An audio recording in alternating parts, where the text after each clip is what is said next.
இந்த மாதிரி நடக்கிறனால சொசைட்டியில் வந்து பொண்ணுங்களை விடவே ரொம்ப பயமாக இருக்குது சார்.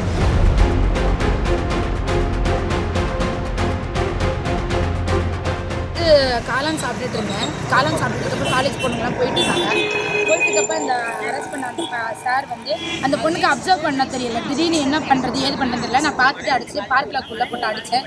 அடிச்சதுக்கப்புறம் சார் எல்லாம் வந்து இன்ஃபார்ம் பண்ணேன். அந்த அன்னைக்கு கூட்டிகிட்டு போயிட்டாங்க சார். அவ்வளோதான். இந்த மாதிரி நடக்கிறனால சொசைட்டியில் வந்து பொண்ணுங்களை விடவே ரொம்ப பயமாக இருக்குது சார். எல்லாரும் பார்த்தாங்களே தவிர ஒரு அடிக்கணுங்கிற எண்ணம் வரல அவங்களுக்கு. எனக்கு வந்து அந்த பொண்ணை அப்சர்வ் பண்ணவே ரொம்ப நேரம் ஆச்சு. ஏன் அப்படிலாம் வந்து ஒரு வெல்ஃபேர் இல்லாமல் இருக்காங்கன்னு எனக்கு தெரியல. இன்னும் நிறைய பொண்ணுங்களை வெளியில் கொண்டு வரணும், நிறைய கற்றுக் கொடுக்கணும்.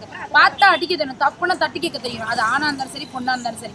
அது எனக்கு சொல்லி கொடுத்தாங்க, நான் அதை செஞ்சுட்டேன் சார். எங்கேருந்து அந்த பொண்ணு வந்துகிட்டு இருந்தாங்க? அவங்க கேகேசி காலேஜில் படித்து காலேஜ் ஓவர் ஆன டைமுக்கு வந்திருக்காங்க.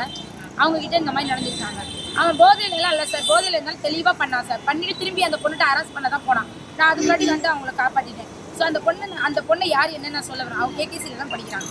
பட் இந்த மாதிரி நடக்கிற இந்த இடத்துல இன்னும் பாதுகாப்பு அதிகம் பண்ணால் நல்லா இருக்கும். நீங்கள் என்ன இருக்கீங்க சார்? நீங்கள் என்ன இருக்கீங்க சார்? நான் வந்து 2 வீலர் சொல்லி கொடுத்துட்ருக்கேன் சார்.